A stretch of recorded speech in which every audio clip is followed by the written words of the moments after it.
Hi everybody, welcome back to Critical Mass. Today we want to talk about Anthony Mackie. And the reason we're going to talk about him is he had an interview that he said some very interesting things. I bet they don't know who Anthony Mackie is. Falcon, in case you're wondering. Falcon from any Marvel film, I guess. On your left, Cap, on your left. That's Anthony Mackie. Here's the thing. Some of the things he's been saying, I've been kind of saying for almost 5 years now. And we're going to see if we think he's right or he's wrong.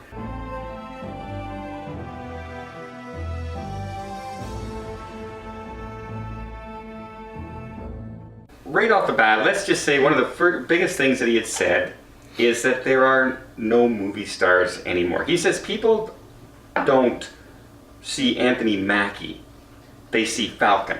Well, I remember, like, he brings up these actors in his clip. He said people in the 80s and 90s used to go see a Stallone film. Schwarzenegger, Tom Cruise, Harrison Ford. We would see them as actors. Even a John Candy. I'm going to see a John Candy movie. Well, if you remember, Die Hard came out, Bruce Willis is on the map. You want to go see the next thing Bruce Willis is in. Right. It doesn't matter what it is. Yeah.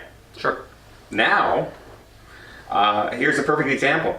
Iron Man is everyone's favorite character in the Marvel Universe, and now Robert Downey Jr. is coming out in Doolittle, and I could care less. Right. And I think, you know what, I think a large part of that is that Hollywood isn't advertising the actor. Hollywood's advertising the character. So you're hearing the character name, you're hearing the character story. They're not saying, come and see Robert Downey Jr. as...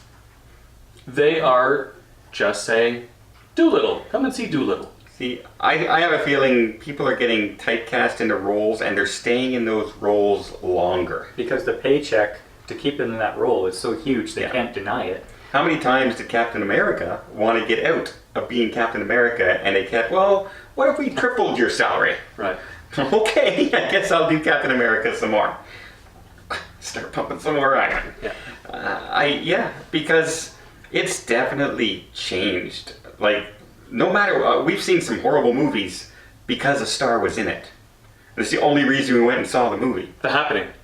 Yeah. Now, just think, like, there's 3 different series of Spider-Man. Yeah. And so everybody wants to go see Spider-Man now. They don't, you know, it could be Tobey Maguire, it could be Anthony Garfield, it could be Tom Holland. But you're going to see Spider-Man. Yeah. Right. I used to go see Mel Gibson. Yeah. The question is this a good thing? I don't think so. I think Hollywood loses its persona, its personality, its star power. I mean, no one's going to watch an Academy Awards to see Falcon and Captain America. That's not who they're up. You should be announcing your stars, movie stars. At the same time, I think that people are still going to see Dwayne "The Rock" Johnson movie. Like, it's not completely out of... like, there still are stars, but the stars have to earn their spot. People have to like them more than they like the character. Trouble is, if you think about it, Dwayne "The Rock" Johnson is Dwayne "The Rock" Johnson in all of his films, pretty much. Kevin Hart is Kevin Hart in all of his movies. But he's likable. He And if you're not likable, people don't want to know, they're not going to learn your name. But right now, off the top of your head, name anybody under the age of 30 that's a star in Hollywood. Go. Like, there was a brief period where you had the Ryans and you had the Chris's. But they've all aged. Yeah. And now they're all known as that guy in Jurassic Park. Okay, but there was a time. Well, the thing, we're talking about now. So you say The Rock. Okay, Right. The Rock transcends the character that he is because he's The Rock. Right. But if you think of all of The Rock movies, which ones were awesome? Well, we like to go see The Rock, but he's basically only had a couple of good movies and the rest of them were junk. But you still go see it because it's The Rock. But is that a good thing? Like, when you're talking about Robert Downey Jr. as Iron Man, okay, well, you're going to see Iron Man because Iron Man's awesome. He's going to be pretty much awesome in every movie. Right. But The Rock, you go see it for The Rock, and the movie hit or miss. Sure, but the same could be said about Arnold Schwarzenegger.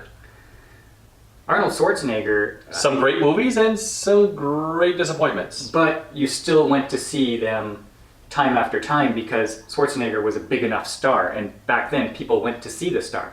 Tom Cruise was one of those guys, and it doesn't matter what he does now, people who like Tom Cruise will go see Tom Cruise movies. Sure, yeah, I agree with that. But See, I don't know of anybody under the age of 30 who's you can say is a movie star.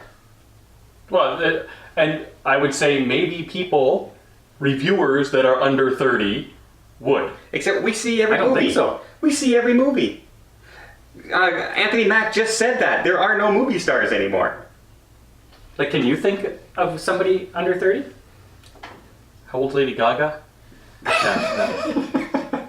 And we're talking about a movie star. Yeah, not a single movie person. Like, I would say Zac Efron, but he's not a leading man. And he's probably over 30 now. Probably not. So, yeah, I don't know if it's good or bad. I just think that it is the way it is now, and we just got to live with it. I think it's sad. There was a time where I would have liked to go see a Julia Roberts movie, or a Bruce Willis movie, or a Mel Gibson movie. Sandra Bullock. Now I just got to Meg hope. Ryan. Meg Ryan. Now I just got to hope that the trailer looks good because I don't know if it's going to be good based on whoever's in it. Right. Well, the new Ghostbusters movie coming out. See, here's a good They're thing. pretty young. Let me throw you back to the old days when the original Star Wars movie came out, the very first one. Mm-hmm. We didn't know anybody in that movie, and we went to see it, hoping that it would be a good movie, and it launched their careers. And we started to go see Harrison Ford movies, and after that, because we liked Harrison Ford in those movies, And really, that's the only person that really continued on to that make jumped movies. that jumped out. Well, Yeah. Well, James Earl Jones. James Earl Jones. Yes, but Well, Carrie Fisher went on to writing and producing. Right. Mark Hamill did voice acting and that kind of stuff. But we didn't know who they were, and that was one of the rare cases they would ever take a chance on new actors in a big budget movie. Mm-hmm. Nowadays, how many times do you see a big budget movie with actors you have no idea who it is, and it is horrible out there. It's just horrible. I think Yeah, like- I think a lot of that is the quality of writing. I mean, that Virgin series, good actresses in that, but it's still a horrible series. Or that And- that new space one that came out with, I think her name was Cara Delevingne. Oh yeah, I know which one you're talking about. But- DeLorean. Yeah, but terrible movies. Yep. Like, had you gotten a big name in there, like you could have back in the 80s and 90s, it might have been a good movie. Okay, so not long ago though, they had the Hunger Games. They had Divergent. They were coming out with these movies, these trilogy movies that had younger actors and this kind But of they were- and the Twilight and that sort of thing. Like these were all under 30 actors. but They were C-quality movies. But take a look now. All the actors and everything that were in those movies, other than one, is not starring roles anymore. They're having a hard time finding work. Oh. All except Jennifer Lawrence, because she was also nominated for an Academy Award and won the Academy Award and was in a whole bunch of different movies. So she sprawled out and did different types. She's having a hard time keeping an audience right now. Okay, so what was something else Anthony Mackie said? The movie-going experience has changed. We talked about this before. Yeah. We talked about where. Well, we had a debate, and we had to. That's right. It was in a debate, sort of facilitated thing. But I still agree that maybe just the Netflix. You've got your own popcorn maker. Just everything he said. You've got your own soda. Everybody's got a big sound system and a big screen TV now. Maybe you don't necessarily need to go into a populated theater with people talking over here and coughing over here, and a baby crying in the back. Maybe you just can watch these streaming services at home if you're willing to pay the price. But you have to admit, the experience of watching something on a 65-inch TV is still not the same as watching it on a huge giant movie with surround sound in the theater and also getting the whole reaction of 200 people in the theater at the same time. Sure. During a great movie. But not everybody wants that experience. We're in an age right now that everybody's got an anxiety. Everybody has Yeah. let's face it. People don't like to be around people anymore. I can barely tolerate you two. Okay, well, case in point, we went to see Little Women, and I had to change seats because the dork behind me kept on putting their feet on my chair and bouncing me like this. So luckily there was a seat available on the other side of Dawn, so I got to move over there. I did not enjoy that. I did not enjoy having to sit in the front row because every other seat was taken. See, I think that if you were offered a choice, you can go and spend the movie theater dollars and watch it in a populated theater with everybody there, or you pay a different price and you can watch it from the comfort of your house, and that should be an option for people. Well, I don't care. Like if the theater is making you spend $12 to go see a movie, well, it's $12 to rent Netflix for a month, and I have a big screen TV, so why not just sit at home and watch it? I don't need the sound that's too loud. I don't need the people around me. If we keep sending people and putting them in their homes, this is going to turn into one of those utopia movies that we keep fearing in the future, where nobody leaves their home, they just keep getting fatter in their house because no one gets outdoors anymore. I'm getting fatter anyway. Yeah, I know. Yeah, we've noticed. Yeah, but who cares? Like, I don't care. Like, this is my house, this is my sound system, this is my screen. Going to the theater and eating their popcorn and drinking their drinks and eating their candy is not going to help you be skinnier from sitting in your house. But I'll tell you what. How long have we been going to movies now? A long time, like 20 years. And I think we as a family stay closer because we do that kind of thing. Well, it's an event, and like I said, if a movie was coming out tonight on the TV, Paul would not be leaving his house to come over here and watch it, or you would not be leaving your house to drive all the way over here to watch it. But if we all have to go to the theater, we all leave to go and watch it. It's an event. It's a gathering. It's community. What I'm saying is, if you had the choice, there are some movies I would gladly sit at home if it's not something that we're all going to see together. Except the theaters can't survive on you wanting to see 2 movies a year in a theater. You either cut them completely. How is that? Or not. How is that our problem? No. I'm just saying, you can't have it both ways. You can't. No, you can't. Because the theaters, I think they have to step up their game and offer more. Offer more what? They have to offer their clientele more. You have dine-in theaters with bars. Exactly, and I think that's fantastic, and that's what I'm talking about. But how often do you go? If I want to go see Little Women, I'm not going to a dine-in theater to go watch it. I just want to go and sit in a normal theater, have a bag of popcorn, and watch it. But guess what? If you start showing it at home, the theaters will disappear. Because you can't. Oh, Star Wars is coming out and Endgame is coming out. That's the ones I'll see in the theater, and every other one I'll see at home. Theaters are closed. So now either everything's at home or everything's at the theater. But then we just evolved to that new normal. Just like when all the arcades closed because video games went into the home. Well, you can't say that people don't get together now because there are no arcades anymore, because people are playing their Nintendos together on the sofa, or they're hooking up online, or they're playing multiplayer over the internet. More people are playing with other people, but they're not with those people. They're in their own room, but that's in their own house. But kids, that's the new normal. You can't say that kids don't go to their friend's house. But now you're saying that about movies, and they say, "Oh, okay. Well, why don't we teach everybody at home on their computers from now on? No one goes to school anymore." We get to a point. At some point, you have to say, they're already looking at doing that. I know, which is stupid. This is stupid. I think this is an event. You think every single movie that's released has to be an event? No, I think going to the theater is an event. You don't have to go to the movies to see it. You can wait till it comes out. Next topic he talked about it, he said, stop remaking movies. And you know what? I kind of agree. Well, I don't know. I don't have a problem with them remaking movies. I just want them to remake them better than they have. Try to make it better than like they redid Total Recall. They redid RoboCop, and they were really lame attempts at rebooting the original. Well, see, that's the problem. Because no matter what, you're going to compare it to the original.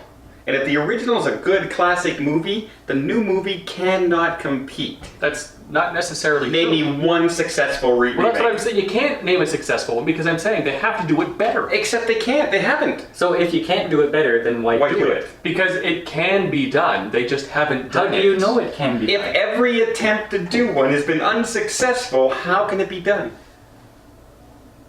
And here's what they're trying to do. They're trying to give us the same Star Wars movie again. Okay. But that's not they're not trying to remake It's that. a remake. It was a reboot for a new generation. It's almost an exact duplicate of A New Hope. I'll give you that, yes. But I'm saying when they're remaking movies like, say they were going to remake the Ghostbusters. And I know, okay, they had the original reboot, cast, yeah. but if they rebooted it, make the story. I mean, with the advancements they've made in filming and in CGI, and put all of that to use and make it look better, make it feel better. Except, Use the editing techniques that you have now. no They're all matter digital. who you put in that movie, you're going to say, that's not Bill Murray. That's not. Cast better. Or they're going to Cast say, better. why did you do The Lion King again? Why did you do Aladdin again? Why did you do this again? They suck. Why did you do Dumbo again? Why not come up with New stories. Oh, I'm not opposed to that either. Absolutely.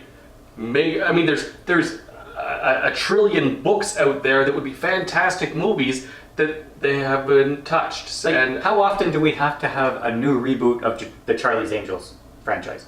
Like, how often? There's been how many teams of Angels? 3. So once this one fails, which it has, Mm-hmm. how long until they do a new Charlie's Angels movie? I'm bored of it. probably another 20 years. I say less than 10. I think they've done this with Spider-Man over and over again. See, the trouble is, studios are afraid to take anything out that's not a proven commodity in the past. Look at look at Jupiter Ascending. They spent millions of dollars on that movie, put big stars in it. It was a horrendous flop. They lost millions of dollars. I don't even think the stars have recuperated from it themselves. And so studios are not going to take risks. But here's the thing. Anyone who read Jupiter Ascending had to look at that and go, this is crap.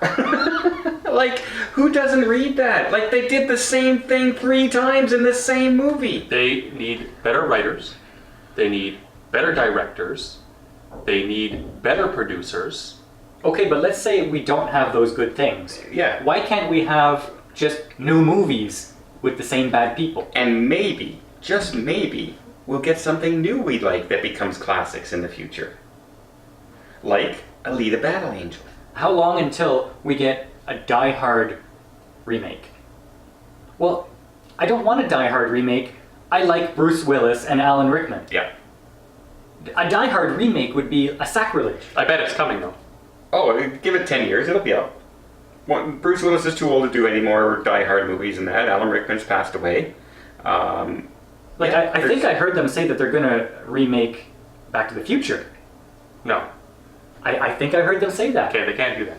No, because But come on, Mark, maybe they'll make it better. is there somebody There out are there? yes, there are some movies that should not be touched. Yes. I think the movies that they're remaking should be movies that were good movies. Maybe not necessarily the classics that are hailed and praised. I hate going to the theater and seeing Batman's parents die for the 55th time, or Uncle die in Spider-Man the 9th time. We don't need to see the same story over and over and over and over again. Give us new stories, Hollywood. Break out those old-fashioned typewriters and start writing. And get rid of the fax machines and the copy machines that everybody in Hollywood seems to be using these days. Because that's what we're getting. Copy and paste, copy and paste. The last Star Wars movie we just saw, perfect example of copy and paste.